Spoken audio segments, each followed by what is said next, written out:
2023년 11월 경기도 외곽의 한적한 전원주택. 밖에는 차가운 가을비가 내리고 있었지만 박진태 회장의 집안은 따뜻한 온기와 음식 냄새로 가득했습니다. 가족 저녁 식사, 겉보기에는 더할 나위 없이 완벽한 그림이었습니다. 식탁의 중앙에는 김이 모락모락 피어오르는 보거 매운탕이 있었습니다. 박 회장이 가장 좋아하는 음식이었습니다. 역시 이 집 매운탕이 최고야. 지숙이 당신 솜씨가 날이 갈수록 느는군. 맛있게 드시니 좋네요, 여보. 민수도 많이 먹어. 서연이 너도. 네네. 잘 먹을게요. 네. 이 평범한 대화가 그들 중 누군가에게는 생애 마지막 대화가 될 것이라고는 아무도 상상하지 못했습니다. 식사가 시작되고 약 30분 후 가장 먼저 비명을 지른 것은 아들 박민수였습니다. 아, 아버지, 숨이 안 쉬어져. 민수야, 왜 그래? 박 회장이 자리에서 일어서려던 그 순간 그 역시 가슴을 움켜쥐고 쓰러졌습니다. 입술이 파랗게 변하고 전신이 마비되는 듯한 경련이 일어났습니다. 여보, 119 좀. 서연아, 엄마, 나도, 속이. 그날 밤 한 가족 4명이 모두 응급실로 실려갔습니다. 그리고 다음 날 아침 60대의 박진태 회장과 30대의 아들 박민수는 끝내 눈을 뜨지 못했습니다. 쌓이는 테트로도톡신 중독, 우리가 흔히 말하는 보거독이었습니다. 경찰의 초기 결론은 조리 과정에서의 실수로 인한 비극적인 사고였습니다. 하지만 정말 그랬을까요? 이것은 사고가 아니었습니다. 이것은 100억 원의 유산을 둘러싼 가장 차갑고 완벽하게 설계된 살인이었습니다. 사건을 이해하기 위해 우리는 먼저 이 완벽해 보였던 가족을 자세히 들여다볼 필요가 있습니다. 피해자 박진태 회장 62세, 자수성가한 중소건설사 대표, 자산은 약 100억 원대로 추정되었습니다. 그는 전형적인 가부장적 인물이었고 모든 것을 자신의 통제하에 두려했습니다. 두 번째 피해자 아들 박민수 35세. 박 회장의 첫 번째 부인에게서 태어난 아들이자 유일한 후계자였습니다. 하지만 그는 아버지의 기대와 달리 사업에는 관심이 없었고 상습적인 도박과 주식 투자 실패로 수십억 원의 빚을 지고 있었습니다.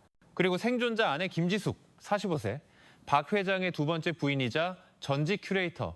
박 회장의 첫 부인과 사별한 후 재혼한 그녀는 우아하고 현명한 아내처럼 보였습니다. 하지만 주변인들의 증언에 따르면 그녀는 자신을 무시하는 의부사들, 민수와 극심한 갈등을 겪고 있었습니다.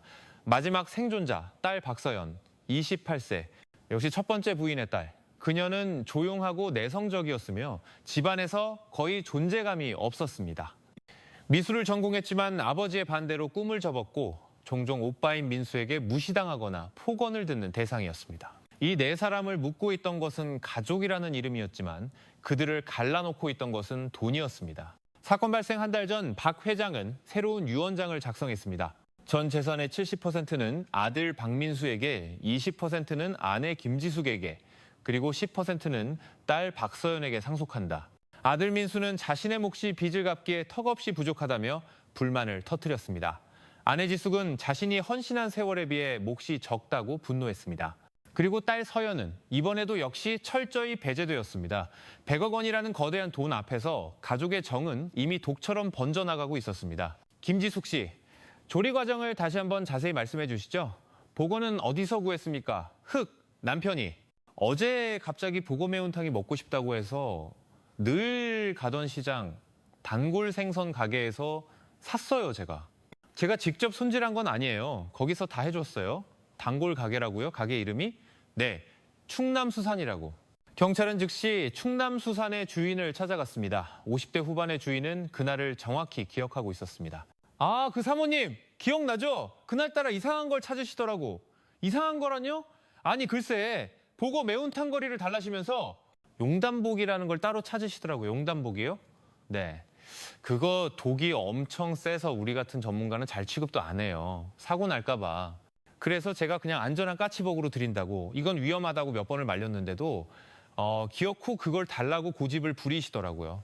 약으로 쓰실 때가 있다나 뭐라나. 김지숙의 진술과 정면으로 배치되는 증언이었습니다.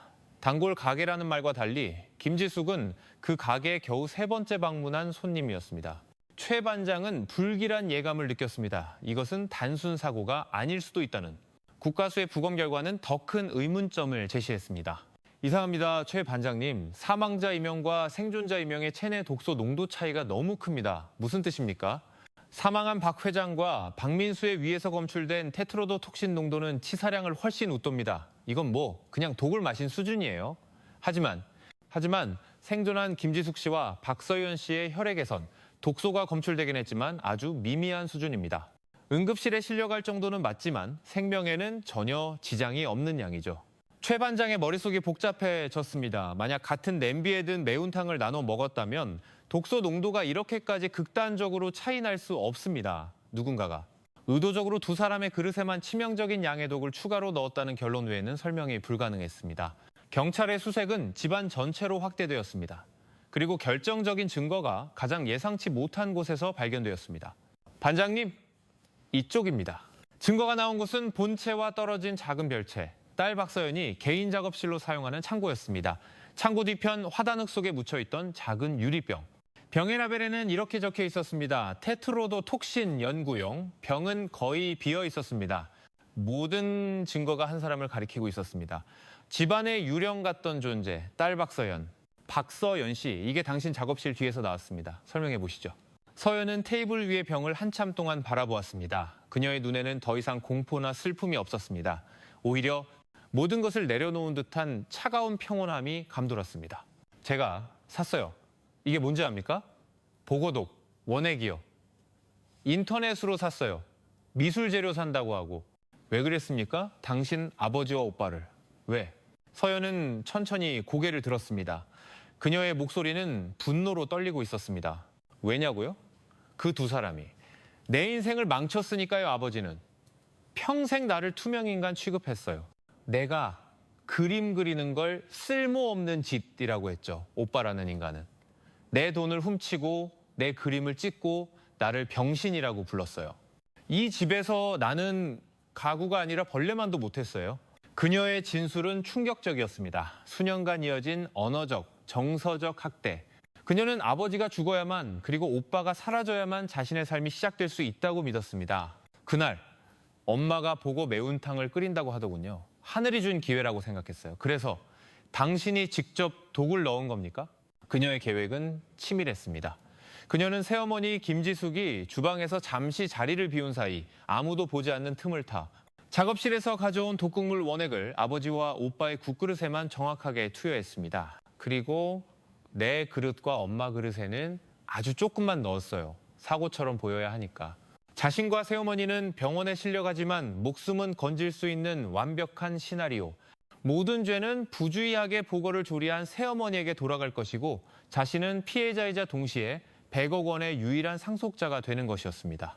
이것은 28년 동안 억눌려온 한 여성의 잔혹한 복수극이었습니다. 사건은 이렇게 종결되는 것처럼 보였습니다. 가정폭력에 시달린 딸의 우발적 범행. 언론은 연일 그녀의 불행한 과거를 보도했습니다.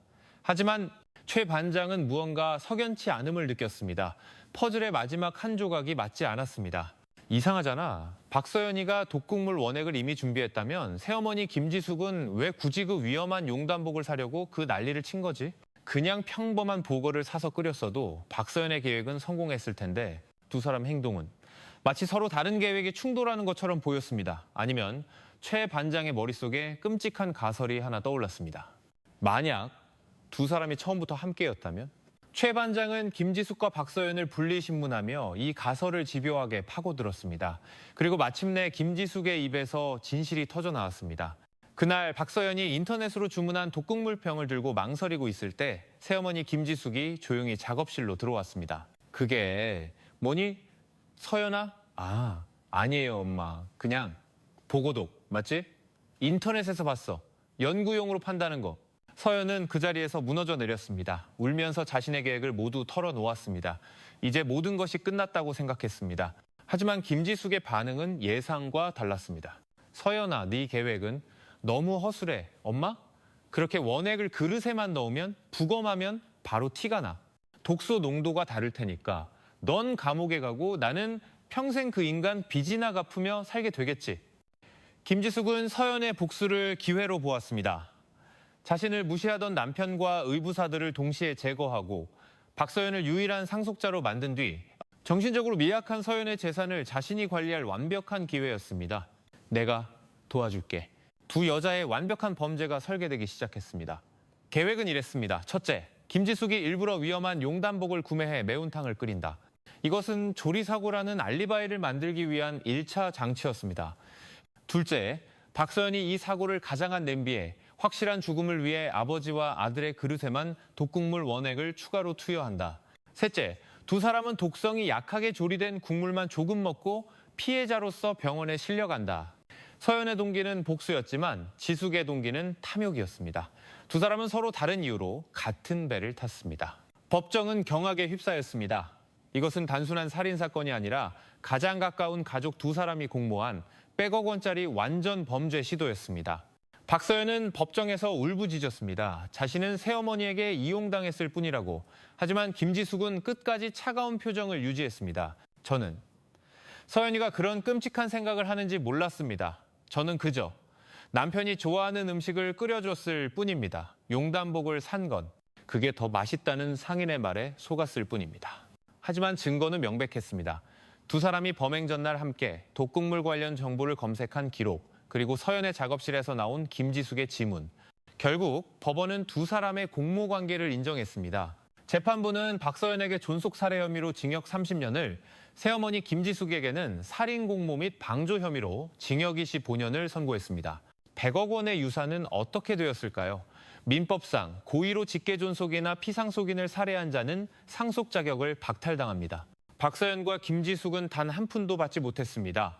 박 회장의 백억 원대 자산은 모두 먼 친척과 사회에 환원되었습니다. 한 가족이 있었습니다. 아버지는 돈으로 가족을 통제했고 아들은 그 돈을 당연하게 여겼습니다. 딸은 그 돈 때문에 무시당했고 새어머니는 그 돈을 탐냈습니다. 결국 그들을 죽인 것은 보고독이 아니었습니다. 돈이라는 이름의 더 맹렬한 독이었습니다. 차가운 가을비가 내리던 그날 밤 그들의 마지막 만찬은 그렇게 한국 사회의 가장 비극적인 가족 잔혹사 중 하나로 기록되었습니다.